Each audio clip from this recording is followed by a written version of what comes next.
most likely at 5-2. Intense, just like last year at the World Championship. So this is such a hype matchup between Trista and Michael. We do see the Tapu Koko over on Michael's side. It is going to be the shiny Tapu Koko, which means that it's going to be locked into a timid nature.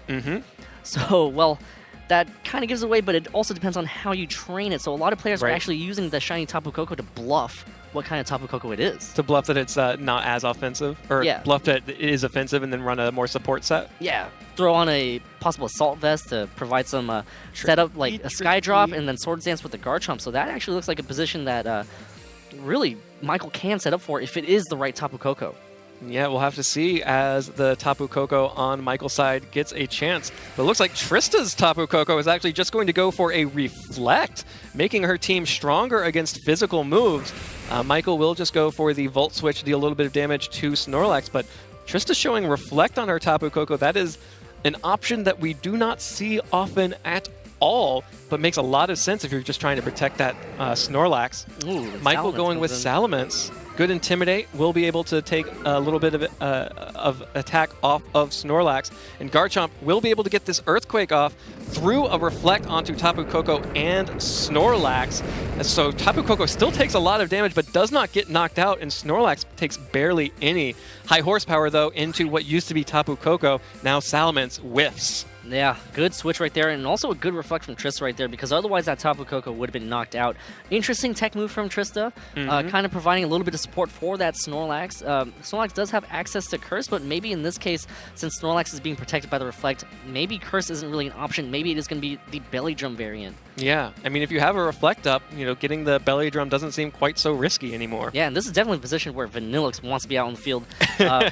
Maybe Trista was trying to scare away the Salamence and Garchomp, but Michael's kind of thinking otherwise. Michael's like, I think it's pretty safe here. Yeah, really gutsy play to have both of those Pokemon when you know that there's a Vanillux on the other side. But the reason why is pretty obvious when that Metagross comes out. Yeah, and of course that switch right there was really just expecting a possible Vanillix switch in, just to respect it and be able to counter it on the spot and also resist possible Blizzard. So now we see the Gigavolt Havoc, so it's going to be targeting down what I believe is going to be that Salamence slot. Yeah, the Gigavolt Havoc coming out on Trista's side from her Tapu Koko will be dealing damage to the Salamence. A good amount of damage with the Terrain Boost. Not enough to pick up the KO, though. Salamence is able to get off its Bulldoze, which will hit that Metagross and activate a Weakness Policy. This Bulldoze Weakness Policy Metagross team is very popular at this tournament and has been able to do quite a bit of work. The Bulldoze is super effective on Trista's Tapu Koko and does deal damage to Snorlax, but Snorlax went for the Recycle, trying to get below 50% and then reuse that berry. Not able to do so. Tapu Koko barely hanging on, though, with that 3 hit points. But with that speed drop, may still be vulnerable. And of course, with Metagross's Bullet Punch. That's a huge speed drop right there, because otherwise, this Tapu Koko could pick up this KO on Salamence, but unfortunate whiff right there from that Recycle. Yeah. Because, Trista was probably expecting that the Snorlax would activate its barrier and then, have it ready for the next turn to be able to deal with this Metagross just a little bit better. But again, this Bulldoze Salamence Metagross team, interesting to say the least. Salamence just goes for a Flamethrower onto that Tapu Koko. Since Tapu Koko had that Bulldoze speed drop, will go down now. Metagross showing Hammer Arm from Michael's side onto Snorlax. Plenty of damage to pick up the KO on that Snorlax. And Michael taking 2 KOs that turn in a very strong position to take this first game. Yeah, and it's going to come down to what Trista has in the back. If it is the Vanillix, that's unfortunate because it's not going to enjoy facing off against that Metagross at all. Garchomp and Muck are the only other Pokemon that I think can deal with it, so we do have Garchomp hit the field. All right, well, Garchomp and Vanillux out on the field now. Vanillux setting the hail with its snow warning. It's not just Ninetales. Ice Cream can do it too. Other Pokemon do it as well. So the Garchomp does threaten the Metagross, but it depends on what item Trista decided to put on this Vanillux. Yeah. Back in Toronto, she opted for the Choice Scarf, which means that if this is the exact same Vanillux from Toronto, she will not be able to protect. So we already saw Weakness Policy go off.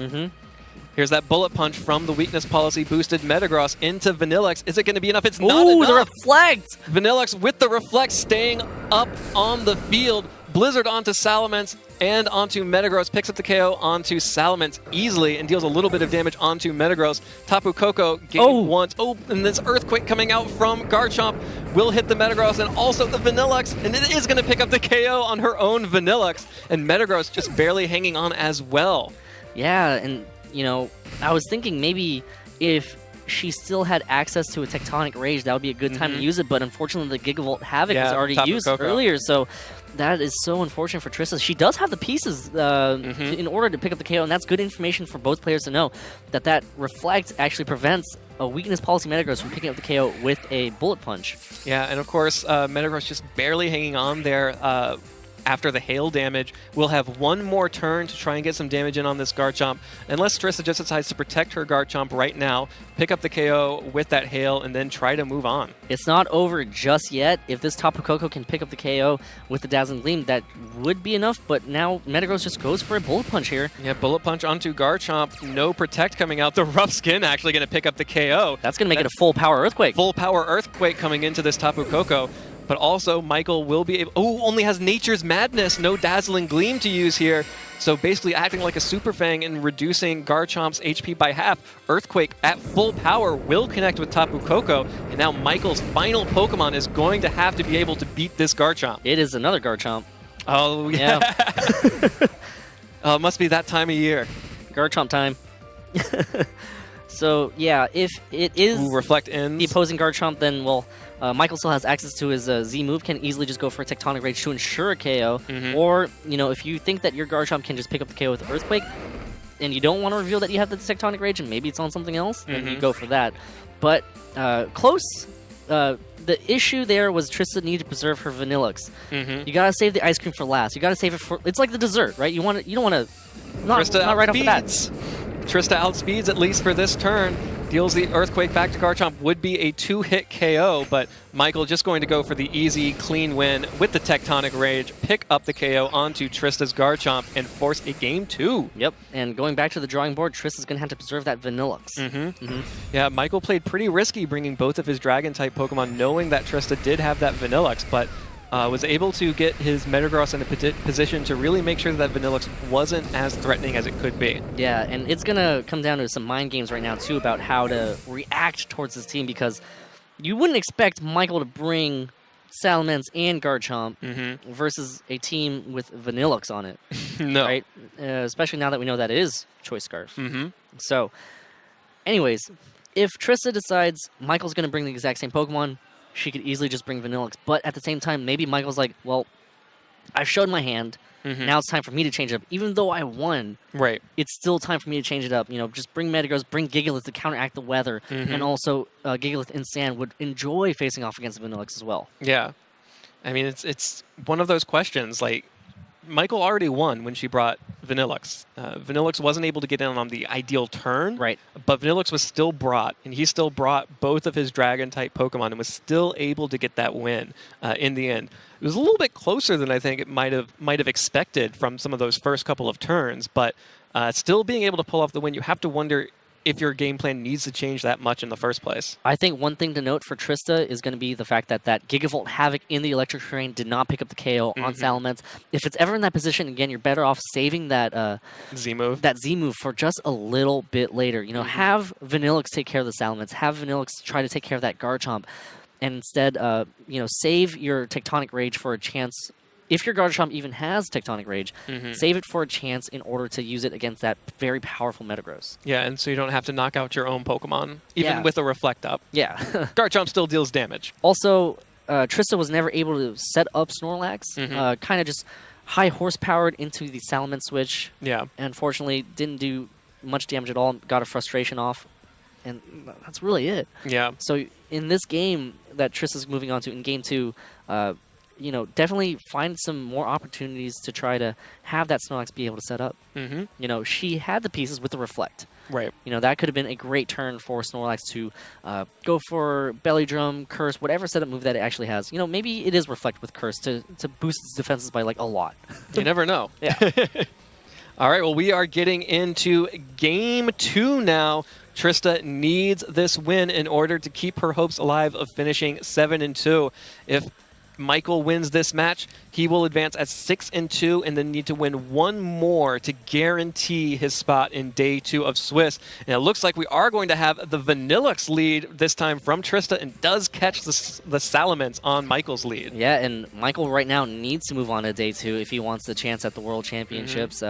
You know, coming in, he needs a deep deep internationals run in order to secure his Worlds invite. So this is better position for Trista. You know, Vanillux for sure is going to be blizzarding things. You do have to watch out. Maybe Gigalith. Yeah, you have to worry about Gigalith. You also have to worry about Metagross switching in too. So it's an easy switch for Michael if he decided to change it up. Go with Gigalith, or if he didn't change it up, you know, Metagross can still come in for that Salamence easily. But you also have to watch out because maybe Tapu Koko will decide to target down with a very powerful Gigavolt Havoc. Yeah, I mean, we did see the Reflect from Tapu Koko. Probably not too worried about setting up the Reflect right now, facing down both the Salamence and the Tapu Koko. A lot of the Salamences that we've been seeing have been specially based, but it looks like Salamence isn't going to stick around at all anyway, just going to switch out for the Metagross to tank a free Blizzard coming out from that Vanillux. So Blizzard coming out onto Tapu Koko and Metagross, dealing a little bit of damage to both Pokemon. Yep, there's the Gigavolt Havoc. Yeah, the Gigavolt Havoc again, and if it was targeting down that Salamence, she may have targeted down now the Metagross. Yeah, and I think that was a very smart play, you know. If Salamence stays in, okay, I get the KO. If it switches out, I hit whatever switches in with a Gigavolt Havoc, whether it be the Gigalith, whether it be It's definitely not going to be a Garchomp. Yeah. Oh! But it's actually just on the Tapu Koko. It's just going to deal a lot of damage back to Tapu Koko, but still not enough to pick up the KO. Michael's just going to fire back with his own Tapu Koko's Thunderbolt. Deals a lot of damage to that Vanillux, and definitely within Bullet Punch range. Yeah, and, well, if that Gigavolt Havoc did hit into that Metagross, that would have been a completely different game. But now this Vanillux is heavily threatened by this Metagross, so Vanillux has to stay out. You got to switch it out and preserve it for a little bit later to face off against that Salamence that you've already seen. So now it's going to come down to resource management by Trista. Yeah, and she has on the position where she needs to switch that Vanillux out. So Michael has the momentum, has the ability to make Trista react to his plays now, and that's always the worst place to be if you're one of these top tier players. Yeah, so boy, you could also set up Reflect using this turn to kind of set up a little bit to help deal with this Metagross because well, if you have Garchomp in the back, you're forced to Earthquake to deal with Metagross. So if you have Muck in the back, well, you can knock it off. All right, well, as expected, Trista will switch Vanillux out for Garchomp. So Garchomp will be out on the field while Metagross goes for that Bullet Punch. Will take the rough skin damage, I believe, from this Pokemon. Yep. So slowly adding extra chip damage to Metagross. Tapu Koko will go for Reflect this turn to make sure that Metagross can't really deal that much damage to her Garchomp or her Tapu Koko. But Michael does have that Nature's Madness that he already showed in Game 1, cutting Garchomp's health in half. Yeah, so this is a little bit better position, but you do have to watch out for your own Tapu Koko if you're Trista, because you can Earthquake. Bullet Punch will not be able to pick up the KO. I don't believe Tapu Koko really has anything that can throw at it, so Garchomp right now really wants to Earthquake. Yeah, but we already saw the Salamence in the back switching in with that Intimidate and the Flying type.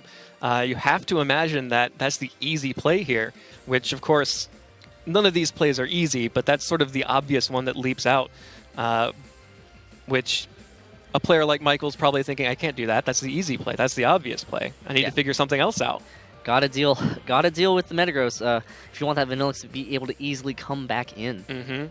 So that's going to be something that Trista has to try to figure out. An Earthquake with a Protect. Oh, Metagross protecting instead, though. Yeah, Metagross just staying in and protecting. Michael noticing that Trista has pretty regularly used Earthquake on her own Pokemon throughout this set. So hoping to catch another Earthquake into Trista's Tapu Koko, but because of Trista's Sky Drop, both Tapu Koko avoid that Earthquake. And in fact, only Metagross would have taken damage, but is protected by the Protect. Yeah, so right there, Trista using the Sky Drop as a sort of pseudo-protect. The Sky Drop on the way down would probably pick up the KO on Tapu Koko from this range easily. And now, well, Garchomp has to protect here because it can't Earthquake because Tapu Koko is going to come down from the sky, KO the other Tapu Koko, unless you're just trying to set up a play where you just need to get rid of that Metagross. Yeah, well, Garchomp is starting to take a lot of hail damage. I mean, Reflect is still up, but a few turns of just protecting and moving around, and you're likely to end up in a position where Garchomp could be taken out by that Bullet Punch. Instead, Metagross is going to switch out for Salamence, like we mentioned, get the Intimidate off onto Garchomp, and of course have the Flying typing so that it will be immune to an Earthquake coming up.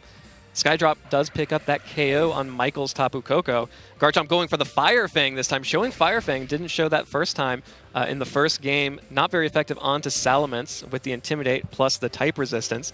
But also, crucially, not dealing damage to her own Tapu Koko.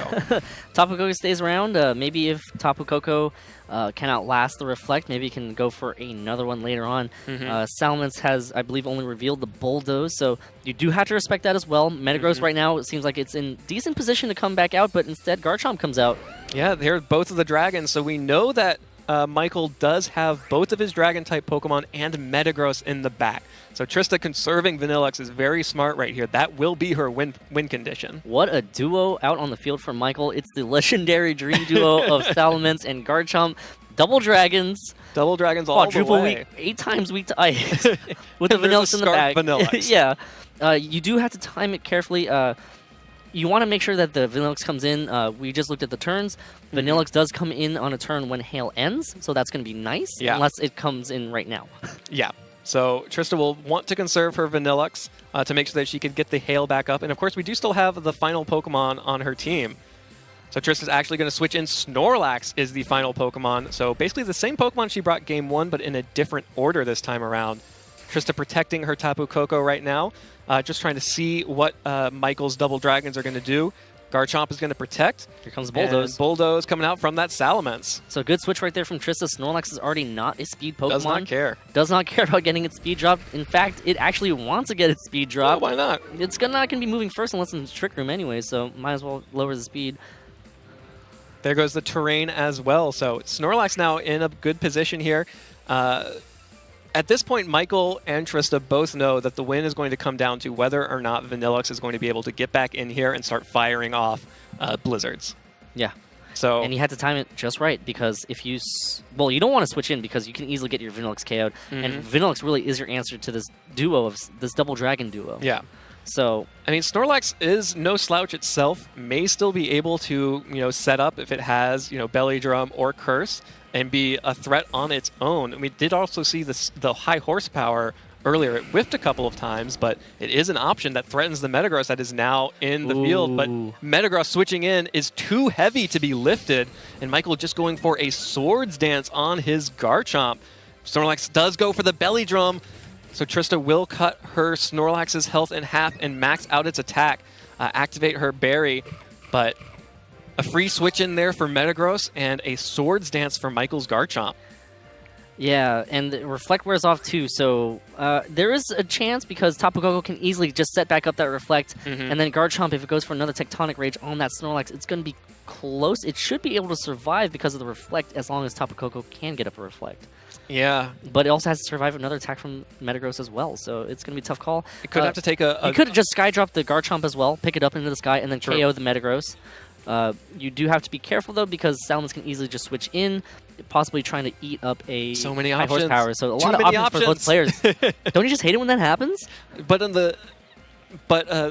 crucially for Trista, she does still have the Vanilluxe in the back, so these aren't her only options here. Yeah. She can win with these Pokemon, but she doesn't have to. Yeah, so Tapu Koko now using Reflect here, trying to make sure that the Tectonic Rage will not pick up a KO on Snorlax. So yeah. Well, here comes that Tectonic Rage, so we will see exactly how much work that Reflect is doing. Again, Garchomp getting a Swords Dance boost is no slouch when it comes to any kind of physical attacking here. But it also depends on whether or not Trista decided to target down that Garchomp as well. Right. Predicting that Metagross Protect. Well, here comes the Tectonic Rage onto Snorlax. Will still deal a lot of damage, but thanks to the Reflect, not enough. Got it! Snorlax gets the return onto Garchomp. Will knock that Pokemon out. No Vanilluxe needed to knock out that dragon. And no rough skin damage either, so Snorlax is still going to be sitting around relatively pretty.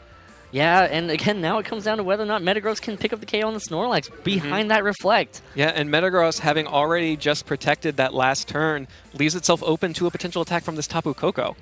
Yeah, but Tapu Koko, I don't know. No terrain up anymore. I think right now one of the things that Tapu Koko should be doing is sky dropping that Salamence to make sure that maybe Snorlax will be able to survive. But of course, it's going to be close. You know, Metagross has a high attacking stat, but Snorlax is hiding behind a Reflect.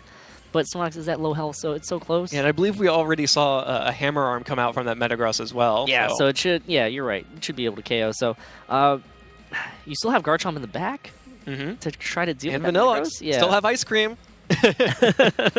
You save the Salamence to get KO'd by Vanillix. Exactly. Sure. Just say. Oh!